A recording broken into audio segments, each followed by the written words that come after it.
नमस्कार, India voice देख रहे हैं आप। आपके साथ मैं हूं बबीता। इस वक्त की बड़ी खबर आ रही है रायबरेली से, जहां पर रायबरेली में भीषण सड़क हादसा हुआ है। चलती कार पर पलटा ओवरलोड डंपर। सड़क हादसे में 5 लोगों की मौके पर मौत हो गई है और 3 लोग घायल बताए जा रहे हैं। तो सभी घायलों को अस्पताल में भर्ती कराया गया है। जन्मदिन मनाकर लौट रहा था परिवार और हादसे पर सीएम योगी ने भी दुख जताया है। तो बड़ी खबर रायबरेली से आ रही है, जहां पर भीषण सड़क हादसा हुआ है। चलती कार अचानक से पलट गई। ओवरलोड डंपर की वजह से कार जो है वो पलट गई। सड़क हादसे में 5 लोगों की मौके पर मौत हो गई है और 3 लोग घायल बताए जा रहे हैं। तो जन्मदिन मनाकर परिवार वापस लौट रहा था, जिस दौरान ये बड़ा हादसा हुआ और हादसे पर सीएम योगी आदित्यनाथ ने भी दुख जताया है। भदोघर थाना इलाके के मुंशीगंज के पास ये हादसा हुआ। रायबरेली प्रयागराज NH 30 के भदोघर थाना क्षेत्र के मुंशीगंज में दर्दनाक हादसा हुआ है। तो फ्लाई ऐश लदा ओवरलोड डंपर अनियंत्रित होकर इको स्पोर्ट कार पर पलट गया, जिससे कार सवार 5 लोगों की दर्दनाक मौत हो गई, जबकि 3 बच्चे बच गए, जिसमें से एक बच्चे को अस्पताल लाया गया और प्राथमिक उपचार के बाद घर भेज दिया गया है। तो हादसा उस वक्त हुआ जब 2 परिवार के लोग जन्मदिन का डिनर ढाबे से खाकर वापस लौट रहे थे। तभी एक डंपर अनियंत्रित होकर गाड़ी के ऊपर पलट गया और हादसे से NH पर अफरा तफरी का माहौल हो गया। तो स्थानीय लोगों ने पुलिस को सूचना दी। पुलिस भी मौके पर पहुंच गई और मिलकर गाड़ी में फंसे लोगों को उन्होंने निकालना शुरू किया, जिस दौरान 5 लोग जो है इस हादसे में दर्दनाक मौत का शिकार हुए हैं। सड़क हादसे में 5 लोगों की दर्दनाक मौत हुई है, जबकि 3 लोग इसमें घायल बताए जा रहे हैं और घायलों को अस्पताल में रेफर किया गया है। तो जन्मदिन मनाकर परिवार लौट रहा था, जिस दौरान ये भीषण हादसा हुआ। तो सीएम योगी आदित्यनाथ ने भी इस हादसे को लेकर दुख जताया है।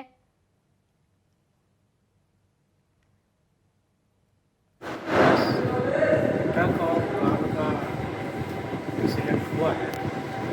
जहाँ तक लगता है कि ट्रक थी, वो कार के ऊपर पलट गई है, ऐसा सुनने में आ रहा है। इसमें 5 लोग मृत अवस्था में यहाँ लाए गए और एक बच्चा जीवित है, वो सेफ है। उसको बहुत माइनर पेट वगैरह है, कोई चोट नहीं। आज हमारे अखिल भारतीय दुर्ग व्यापार मंडल के मुख्य संरक्षक महेंद्र अग्रवाल, समाज सेवी, उनके पुत्र राकेश अग्रवाल और बहू और उनके बच्चे, साथ में राधाराम रमण अग्रवाल जो कि एक समाज सेवी, उनका बेटा रचित अग्रवाल, उनकी बहू, उनके बच्चे, ये इनकी बर्थडे थी कहते हैं। तो मुंशीगंज स्थित एक ढाबे पे लोग भोजन करने गए थे। भोजन करके वापस आ रहे थे, उनकी कार के ऊपर राख से लदा हुआ ऊंचाहार का एक डंपर गया था, पलट गया, जिसमें सभी लोग दब गए।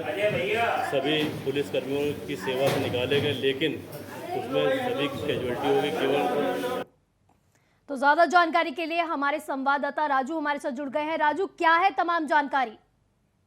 बिल्कुल बता दें कि ये मामला बीती रात का है। ये रायबरेली से प्रयागराज के लिए जो NH 30 पर ये बड़ा हादसा हुआ। दरअसल मामला ये था कि ये अपने बच्चे के बर्थडे का जश्न मनाने एक ढाबे में गए हुए थे। वहां से खाना खाकर और जश्न मनाकर वापस लौट रहे थे। एक ही परिवार के सारे लोग हैं, जिसमें 2 बच्चे, 2 महिलाएं व 1 पुरुष की मौत है और 2 बच्चे और थे जो घायल है, जबकि एक बच्चा गंभीर रूप से घायल अभी अस्पताल में ही भर्ती है। मामला जानकारी के अनुसार जो जानकारी है वो ये हुई है कि ये सारे लोग एक जन्मदिन का जश्न मनाने गए थे और वापस आ रहे थे। वापस आते समय एक जो ओवरलोड ट्रक, राख का ट्रक था, वो ओवरलोड था। वो अचानक जो है कहीं ना कहीं अगर देखा जाए तो तेज स्पीड थी ट्रक की। वो रफ्तार तेज होने के कारण अचानक आकर और कार पे ही पलट गया, जिससे ये बड़ा हादसा हुआ। दरअसल पूरे मामले की जानकारी जब आसपास के लोगों को हुई तो लोगों द्वारा पूरी जानकारी पुलिस को दी गई। पुलिस ने तत्काल JCB बुलवाकर और लोगों की मदद से निकालने का प्रयास किया, लेकिन ये पूरा राख से ढक गई थी और ट्रक भी उसी के ऊपर कहीं ना कहीं पलटा हुआ था, जिसको लेकर काफी कड़ी मशक्कत करनी पड़ी स्थानीय लोगों को, पुलिस को, जिसके बाद पूरे मामले पूरी घटना जब पुलिस ने देखी तो जो भी गंभीर रूप से घायल थे और जो मृतक अवस्था में थे उनको सबको एम्बुलेंस के मदद से तत्काल जिला अस्पताल ले जाया गया। हालांकि जिला अस्पताल में पहुंचने पर 2 बच्चों को तो बचा लिया गया, लेकिन जो बड़ी घटना हुई, ये दर्दनाक घटना हुई जिसमें 5 लोगों को तत्काल जो है डॉक्टरों ने देखते ही मृत घोषित कर दिया। तो राजू, जिस तरह से देखा जाता है, क्योंकि ओवरलोड की वजह से और कई बार जो है तेज रफ्तार की वजह से कई लोग इसका शिकार हुए हैं, क्या ट्रक चालक जो था उस पर कुछ कार्रवाई कर रही है पुलिस अभी? जी बिल्कुल, अगर ट्रक चालक की बात की जाए तो ट्रक अक्सर देखे जाते हैं, एनएच पे देखे जाते हैं और जो कस्बे से निकलते हुए ट्रक जाते हैं राख से भरे हुए, और ये बिना रूट जिनका पास भी नहीं होता है ट्रकों का, वो ट्रक कस्बे से निकलते हैं। जबकि साफ तौर पे शासन की मंशा है और योगी आदित्यनाथ जो प्रदेश के मुखिया है उनके द्वारा साफ तौर पे कहा गया है कि जो ओवरलोड है इनको बंद किया जाए और जिनका रूट निर्धारण नहीं हुआ है उनका रूट निर्धारण करके वाहनों के आवागमन को कराया जाए। लेकिन शासन की मंशा पर लगातार पानी फेरते हुए जिले के आला अधिकारी दिखाई पड़ रहे हैं, क्योंकि जो ये बड़ा हादसा हुआ, अगर ओवरलोड कहीं न कहीं ना होता ट्रक तो आज ये जो 5 लोगों को, अब एक ही परिवार के 5 लोगों को अपनी जान गंवानी पड़ी और परिवार पे एक तरह से देखा जाए तो कहर टूट पड़ा है, जिसके चलते अगर ये ओवरलोडिंग ना होती तो आज वो 5 जाने ना जाती।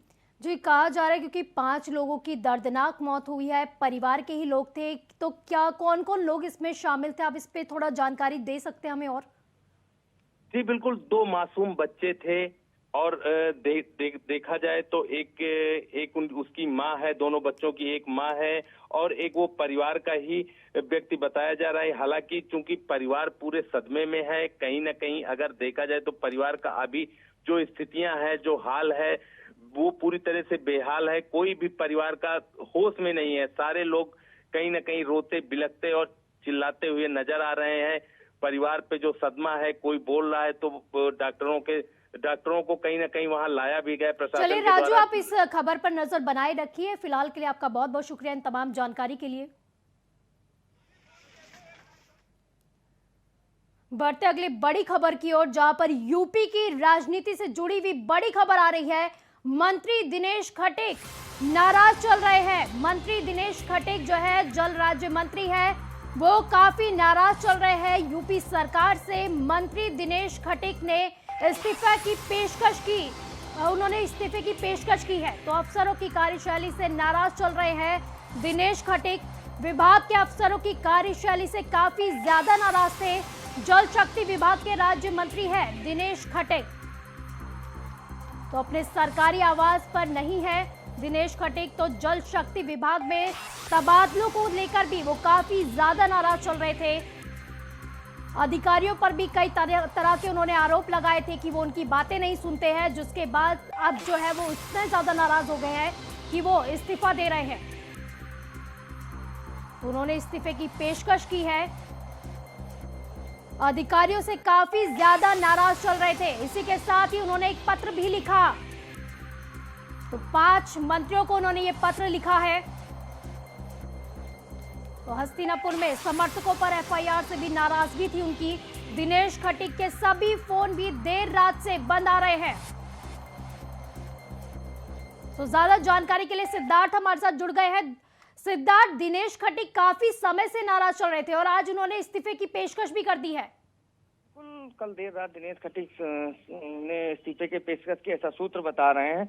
और कहीं ना कहीं वो न लखनऊ अपने आवास पर भी नहीं है और उनका फोन स्विच ऑफ आ रहा है। लगातार मुख्यमंत्री कार्यालय से उनसे संपर्क करने की कोशिश की गई, लेकिन उनके नंबर सभी बंद आ रहे हैं। और उनका आरोप है कि उनके विभागीय अफसर उनकी नहीं सुनते और जो उनके मंत्री हैं उनके साथ, कैबिनेट मंत्री, उनके साथ उनका समन्वय नहीं है। तो कहीं ना कहीं ये काफी अजीबोगरीब स्थिति है और मंत्री तक की मतलब अधिकारी नहीं सुन रहे हैं ये कहीं ना कहीं। और उनके समर्थकों के ऊपर भी एफआईआर दर्ज कर दी गई। हस्तिनापुर से विधायक हैं ये और दिनेश खटीक इससे काफी सियासी भूचाल मचा हुआ है और इस तरीके से फोन भी उनका बंद आ रहा है। तो कहीं ना कहीं लगातार जिस तरीके से मुख्यमंत्री कार्यालय भी उनसे संपर्क करने की कोशिश कर रहा है और लोग भी, मीडिया कर्मी भी सब, लेकिन अभी तक ऐसा कोई उनकी तरफ से बयान नहीं जारी किया गया। और जो इनके जो कैबिनेट मंत्री, उनका कहना है कि हमारी तो रोज बात होती थी, जो जल शक्ति मंत्री हैं। तो लेकिन इस समय तो सिद्धार्थ, नाराजगी आज की नहीं है, काफी पहले की बताई जा रही थी। वहीं ये भी बताया जा रहा है कि जब उन्होंने अपना फोन स्विच ऑफ किया और इस्तीफे की जब वो पेशकश करने वाले थे, तो उससे पहले उन्होंने 5 मंत्रियों को पत्र भी लिखा था। जी बिल्कुल, लगातार ये शिकायतें करते रहे, लेकिन इग्नोर करते रहे। लेकिन आज ऐसा माहौल बन गया कि उनको इस्तीफा देना पड़ा। इस्तीफा देने के बाद भी वो लगातार उनसे जो भी कोई संपर्क करने की कोशिश कर रहा है, संपर्क तक नहीं हो पा रहा है। ये काफी उदापोह की स्थिति है। और कहीं ना कहीं सरकार, जिस तरीके से मुख्यमंत्री लगातार कहते रहे कि आप समन्वय रहे कैबिनेट और राज्य मंत्री भी, लेकिन कहीं ना कहीं समन्वय की ये कमी है और समन्वय न होना ये ठीक नहीं है सरकार की छत को लेकर भी। और कहीं ना कहीं जिस तरीके से लगातार ये कह रहे हैं कि उनकी सुनी नहीं जाती है, हसनापुर में उनके समर्थकों के खिलाफ FIR कर दी जाती है, उसके बाद वो लगातार पैरवी करते रहे कि ये गलत है, इस पे भी सुनवाई नहीं की गई। तो ये एक उदापोह की स्थिति है सरकार के लिए भी और कहीं ना कहीं कैबिनेट मंत्री के लिए। हाँ, इतना है कि जल शक्ति मंत्री स्वतंत्र देव सिंह वो सामने आए, उन्होंने कहा कि हमारी रोज बात होती थी। तो अगर ठीक है, अगर बात होती थी तो ऐसी नौबत क्यों आ गई और इस्तीफे तक की पेशकश करनी पड़ी। ये काफी ऐसी स्थिति होती है सरकार के लिए, एक जो सरकार के जो अधिकारी हैं उनके लिए कटघरे में उनको खड़ा कर दिया है इन्होंने। अब देखना ये क्या होता है। जब अभी तक तो किसी से बात नहीं हो पा रही, हमने भी लगातार संपर्क करने की कोशिश की, लेकिन उनका नंबर स्विच ऑफ आ रहा है। तो अब देखना ये है किस तरीके से क्या करता है मुख्यमंत्री कार्यालय, उनसे कैसे संपर्क करता है और उनका पक्ष जानने की हम भी कोशिश कर रहे हैं। तो दिनेश खटीक जो है, जो मंत्री है दिनेश खटीक, उनको लेकर ये भी बयान जो है सामने आया था कि उनका ये कहना था कि 100 दिन पूरे हो चुके हैं सरकार के, लेकिन उनको कोई भी कार्य अभी तक दिया नहीं गया है, कोई भी कार्य उन्हें सौंपा नहीं गया है। देखिए बबीता, एक चीज तो ये काफी सरकार में ये चीजें हैं, राज्य मंत्री जो है वो कहीं ना कहीं इस तरीके की दिक्कतें सामने आ रही हैं, उनको काम नहीं बताया जा रहा है। जो उनके कैबिनेट मंत्री हैं वो, उनका कहना उनके जो प्रमुख सचिव हो वो उनसे नहीं मिलते हैं, उनकी बात नहीं सुनी जाती। तो ये चीजें हैं। लेकिन जब लगातार मुख्यमंत्री ये कहते हैं कि कैबिनेट मंत्री जो है वो राज्य मंत्री समन्वय बनाए, लेकिन समन्वय बन नहीं पा रहा, ये कहीं ना कहीं सरकार के लिए मुश्किल होगी। और 2024 के चुनाव में ये चीजें काफी नुकसानदायक होंगी और कहीं ना कहीं विपक्ष भी ऐसे मुद्दों की तलाश कर रहा है और ऐसे मुद्दे जो है वो सरकार को कटघरे में खड़ा करेंगे। तो कहीं ना कहीं जो अधिकारी हैं, जो कर्मचारी, जो इनके अधिकारी हैं या जो कैबिनेट मंत्री हैं, उनको समन्वय बनाना होगा। और राज्य मंत्री और कैबिनेट मंत्री के बीच एक समन्वय है, दोनों एक ही जो ट्रेन चलती है, जैसे उसके पीछे के एक डिब्बे लगे होते हैं वैसे ही होते हैं। तो कहीं ना कहीं इनको साथ काम करना होगा और कहीं ना कहीं जनता की, जिसलिए जनता ने इनको चुना है, उस पर काम करना होगा, ना कि इस तरीके से आपस में इतनी दूरी हो जाए कि इस्तीफे तक की नौबत आ जाए। आप समझ सकती हैं बबीता, राज्य मंत्री हैं और इस्तीफा देने तक की नौबत आ गई, ये बड़ा सवाल, अपने पद से इस्तीफा देने की नौबत आ गई। तो कहीं ना कहीं ये सरकार के लिए और इस जो उनके सचिव हैं उनके लिए काफी दिक्कत की बात है। और अब कहीं न उनको क्या लगातार लेटर लिखते रहे, उनकी बात ही कोई नहीं सुनता, यशों तक उनकी बात नहीं सुनते। और वो कहते रहे, कप्तान से मिले कि हमारे समर्थक हैं, उनकी कोई गलती नहीं है, लेकिन उस मामले में भी उनके हाथ खाली रहे। दिनेश खटीक के इस्तीफे की बात सामने आई है, इससे पहले PWD के जो मंत्री है जितिन प्रसाद, उनके भी इस्तीफे की बात सामने आ रही थी। जी वो भी काफी नाराज चल रहे थे मंत्रियों से। देखिए कहीं ना कहीं इस तरीके से, और बात कर लें इसके पहले, बात कर लें ब्रजेश पाठक की बात कर लें, उन्होंने कहा कि हमारी ACS हमारी नहीं सुनते। तो कई मंत्री ऐसे हैं, जब डिप्टी CM की कोई सुनता नहीं है, डिप्टी CM को पत्र लिखना पड़ता है और पत्र वायरल हो जाता है। तो आप समझ सकती हैं मीडिया के माध्यम से ये पत्र, मीडिया के हाथ ये पत्र लग जाता है और ये पत्र वायरल हो जाता है। तो स्थिति कहीं ना कहीं समन्वय की कमी दिख रही है और समन्वय बनाना होगा। और 2024 का चुनाव ज्यादा दिन नहीं बचा हुआ है, जनता ने आपको जिस लिए चुनकर भेजा है उस पर काम करना होगा, ना कि इस तरीके से समन्वय की कमी रहे और ये सब दिक्कतें हैं। जी बबीता, चलिए आप सिद्धार्थ हमारे साथ बने रहिए, मैं फिर आपके पास वापस लौटूंगी। तो बढ़ते हैं अगली बड़ी खबर की ओर, जो लखनऊ से आ रही है, जहां पर 2.5 करोड़ के बिजली बिल के गबन में नोटिस जारी किया गया है। 250 कर्मियों को यह नोटिस जारी किया गया है। 18 साल पुराने मामले में SIT ने ब्यौरा मांगा है। तो 250 कर्मियों को नोटिस जारी किया गया है। 18 साल पुराना ये मामला है जिसमें SIT ने ब्यौरा मांगा है। साथ ही साथ 250 जो कर्मचारी हैं उनको नोटिस भी जारी किया गया है। मध्यांचल निगम के MD को पत्र भेजकर ब्यौरा मांगा है SIT ने। SIT ने वर्तमान तैनाती का भी ब्यौरा मांगा। तो 2004 से 8 के बीच हुआ था ये फर्जीवाड़ा, जिसके बाद 250 जो है कर्मचारियों पर इसकी गाज गिरी है, सभी को नोटिस भेजा गया है। इसी के साथ ही एसआईटी ने वर्तमान तैनाती का भी ब्यौरा मांगा है। तो उपभोक्ताओं की रकम जमा दिखाकर पैसों की लूट हुई थी। तो 2004 से 8 के बीच का ये फर्जीवाड़ा हुआ था। 2.5 करोड़ के बिजली बिल के गबन में नोटिस जारी। तो 250 कर्मियों को जारी किया गया है नोटिस। तो ज्यादा जानकारी के लिए सिद्धार्थ हमारे साथ जुड़ गए हैं। सिद्धार्थ, काफी पुराना ये घोटाला है। जी बिल्कुल, 2.5 करोड़ रुपए का बिजली बिल के गबन का नोटिस मिल गया। 250 कर्मियों को नोटिस जारी किया गया। 18 वर्ष पुराने मामले में एसआईटी ने अपनी जो ब्यौरा मांगा है। पूछा गया ये अधिकारी कहाँ है, ये कर्मचारी कहाँ इस समय नियुक्त है। तो कहीं ना कहीं इनसे पूछताछ होगी और जांच काफी सख्ती से की जा रही है। और ये जो मध्यांचल के एमडी हैं उनको पत्र लिख दिया गया एसआईटी द्वारा और जो उनकी वर्तमान तैनाती का ब्यौरा मांगा है। पूरा मामला ये था कि उपभोक्ताओं की रकम जमा दिखाकर पैसे लूट लिए गए, मतलब लूट कर ली गई और पैसे को कहीं ना कहीं वो जमा नहीं हुए, लेकिन ये दिखा दिया कि ये पैसे जमे हैं। तो कहीं ना कहीं कागज में सब फेल किए गए हैं। अब कहीं ना कहीं जिस तरीके से अब ये शिकंजा कसता जा रहा है, एसआईटी पूरी तरीके से सख्त है और खुद पूछा गया है कि ये लोग कहाँ इस समय है, इनकी इस समय ये कहाँ नियुक्त हैं। इनसे भी पूछताछ की जाएगी और जल्द ही एसआईटी पूरे जो प्रपत्र हैं उनको अपने सामने रखेगी और पूछताछ करेगी और कौन कौन से लोग संलिप्त हैं इसकी भी जांच की जाएगी। और बड़ा मामला है, 2004 से लेकर 2008 के बीच का ये मामला बताया जा रहा है। तो कहीं ना कहीं अब सरकार के लिए भी ये परेशानी के सबब हैं और ऐसे अधिकारी और कर्मचारी, आज बिजली विभाग की जो स्थिति हुई है या जो बकाये की स्थिति हुई, इसके जिम्मेदार ऐसे ही लोग हैं। और जो प्रदेश में लगातार एक अंतर बना रहा हमेशा कि बिजली की खपत ज्यादा रही और बिजली का बिल नहीं जमा हुआ, तो ये ऐसे लोग, ऐसे कर्मचारी इसके लिए जिम्मेदार हैं। इस बार लेकिन एसआईटी का शिकंजा कस रहा है।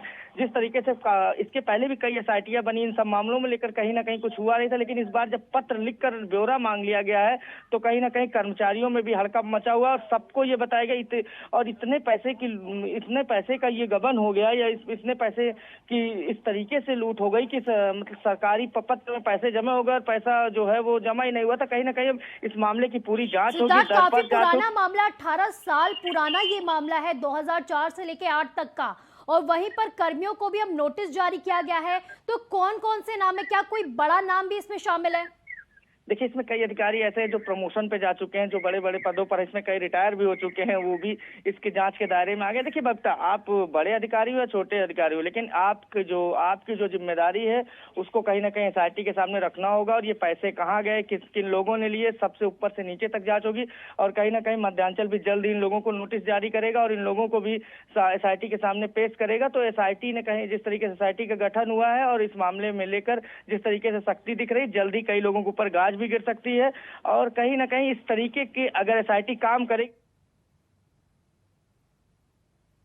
चलिए, बहुत बहुत शुक्रिया आपका इन तमाम जानकारी के लिए सिद्धार्थ।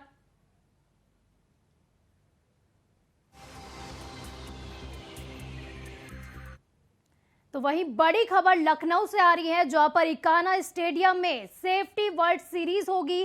6 अगस्त से 16 अगस्त तक ये सीरीज होगी। सड़क सुरक्षा के प्रति जागरूक करने के लिए सीरीज रखी गई है।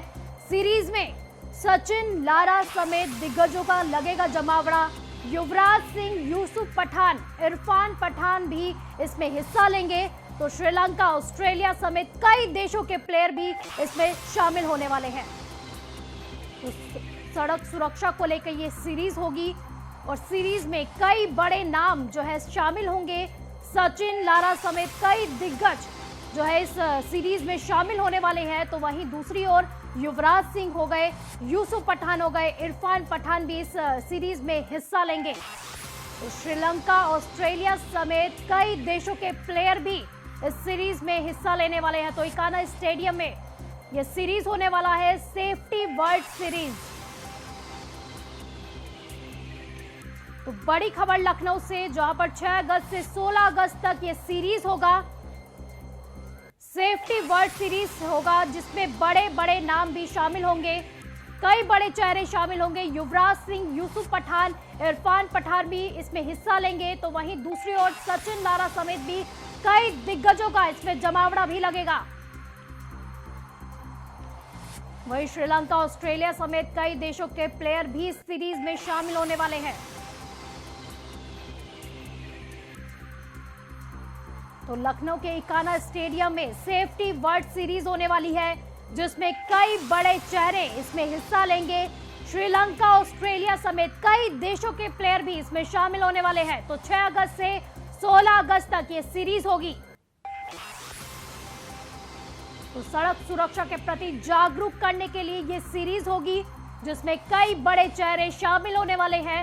इसी के साथ ही कई देशों के प्लेयर भी इस सीरीज में शामिल होंगे। युवराज सिंह, यूसुफ पठान, इरफान पठान इस सीरीज में हिस्सा लेंगे। तो साथ ही साथ सचिन और लारा भी इसमें शामिल होने वाले हैं। तो श्रीलंका, ऑस्ट्रेलिया समेत कई देशों के प्लेयर भी इस सीरीज में शामिल होने वाले हैं। तो सोच सकते हैं कितना बड़ा ये सीरीज होने वाला है। वहीं रांची से इस वक्त की बड़ी खबर आ रही है, जहां पर गो तस्करों ने रांची में महिला एसआई को कुचला है। चेकिंग के दौरान दारोगा पर उन्होंने गाड़ी चढ़ाई। दारोगा संध्या टोपनो की मौके पर दर्दनाक मौत हो गई है। तो रांची से बड़ी खबर आ रही है, जहां पर गो तस्करों ने रांची में एसआई महिला को कुचला है। चेकिंग के दौरान दारोगा पर यह गाड़ी चढ़ाई गई, जिसके बाद उनकी दर्दनाक मौत हो गई। तो पिकअप वैन का चालक वाहन लेकर फरार हो गया है। आरोपी चालक की तलाश में पुलिस जुटी हुई है। तो काफी बड़ी खबर है ये रांची से, जहां पर एसआई महिला को कुचला गया है। पिकअप वैन का जो चालक है वो मौके से फरार हो गया। आरोपी चालक की तलाश में पुलिस भी जुटी हुई है। तो आसपास के क्षेत्रों के सीसीटीवी फुटेज भी खंगाले जा रहे हैं। दीपक प्रकाश, प्रदेश अध्यक्ष बीजेपी रांची में अपराधियों ने एक महिला दारोगा की हत्या कर सनसनी मचा दी है। से झारखंड में हेमंत सोरेन की सरकार बनी है, तब से लगातार गौ तस्करी की बेतहाशा वृद्धि हुई है। सरकार में बैठे हुए सत्ताधारी दल का पूरी तरह से संरक्षण और समर्थन है, और जिसके कारण कानून व्यवस्था पूरी चरमराई हुई है। और तुपुदाना की घटना जंगल राज की ओर बढ़ता हुआ एक उदाहरण है। और मैं सरकार को चेतावनी देना चाहता हूं कि गौ तस्करी पर रोक लगाए, अन्यथा जनता की कोप भाजन के लिए आप तैयार हो जाइए। तो इसी खबर पर ज्यादा जानकारी के लिए राकेश हमारे साथ जुड़ गए हैं। राकेश, काफी बड़ी ये खबर है रांची से, जहां पर एसआई के ऊपर सीधे सीधे गाड़ी चढ़ा दी जाती है। देखिए, बड़ा मामला है खास करके, और जिस तरीके से एसआई पे गाड़ी चढ़ाई गई उसके बाद से उनकी मौत हो गई है। और इसके बाद से कहा जा रहा है कि अभी पुलिस तहकीकात कर रही है। हालांकि जिस वैन से, पिकअप वैन से हाथ चढ़ाया गया गाड़ी को, उनपे वो वैन आगे जाकर पलट गया और उसको पुलिस ने कहीं ना कहीं ले लिया है अपने कस्टडी में। और साथ साथ 2 लोगों को गिरफ्तारी की भी बात कही जा रही है। लेकिन सबसे अहम बात कही जा सकती है कि गौ तस्करों का इतना मनोबल बढ़ता जा रहा है इस इलाके में, जिसको देखकर कहीं ना कहीं एक बार फिर से संशय की स्थिति हो गई है कि आखिर राज्य में कानून व्यवस्था किस तरीके की है। बीजेपी ने भी सवाल खड़े किए हैं और पुलिस एसोसिएशन के लोगों ने भी सवाल खड़े किए हैं सरकार और वर्तमान व्यवस्था पर। तो कहीं ना कहीं आने वाले समय में ये सारी चीजें चर्चा का विषय बनती जा रही है और कई सवाल भी खड़े हो रहेगी। तो राकेश, जिस तरह से बताया जा रहा है सीसीटीवी फुटेज को खंगाला जा रहा है, क्या उसकी तरफ से कोई मदद मिल पाई है? अभी तक कोई फुटेज सामने आया ऐसा? देखिए, अभी तक कोई फुटेज उस तरह का नहीं सामने मिल पाया है, क्योंकि जिस इलाके में घटना हुई है देर रात को 3 बजे के आसपास की घटना है। और उस समय उस इलाके में सुनसान इलाका कहा जाता है और बैरिकेडिंग लगाकर चेकिंग करने की कोशिश की जा रही थी। एक सूचना के आधार पर महिला दरोगा वहां पे मौजूद थी। उन्होंने गाड़ी को रोकने की कोशिश की। इसके बाद से तस्करों ने उन पर ही गाड़ी चढ़ाकर आगे बढ़ा दिया, जिससे उनकी मौत हो गई। फिलहाल पुलिस पूरी मामले की तहकीकात कर रही है और कोशिश कर रही है कि कौन कौन से लोग इसमें संलिप्त हैं और किस तरीके से इस इलाके में अपराधियों का मनोबल बढ़ता जा रहा है, गौ तस्कर किस तरीके से सक्रिय है इस इलाके में। इन सारी चीजों को लेकर पुलिस मॉनिटरिंग कर रही है। राकेश, आपने जिस तरह से बताया है कि 2 लोगों को गिरफ्तार किया जा चुका है, क्या उनसे पूछताछ में कुछ पता चल पाया है अभी तक? देखिए, पुलिस अभी भी पूछताछ कर रही है उसको कस्टडी में लेकर कि आखिर कौन लोग थे वे और किनके संरक्षण में सारी चीजें चल रही थी। इन तमाम चीजों को लेकर पुलिस जरूर बातचीत कर रही है। हो सकता है कि देर शाम तक पुलिस इसका पूरा खुलासा करे कि आखिर पूरा मामला क्या है। कहीं जानबूझकर दारोगा को इस तरीके से रौंदा तो नहीं गया है। चलिए, बहुत बहुत शुक्रिया आपका राकेश इन तमाम जानकारी के लिए। इस बुलेटिन में फिलहाल के लिए बस इतना ही। आप देखते रहिए इंडिया वॉइस। नमस्कार।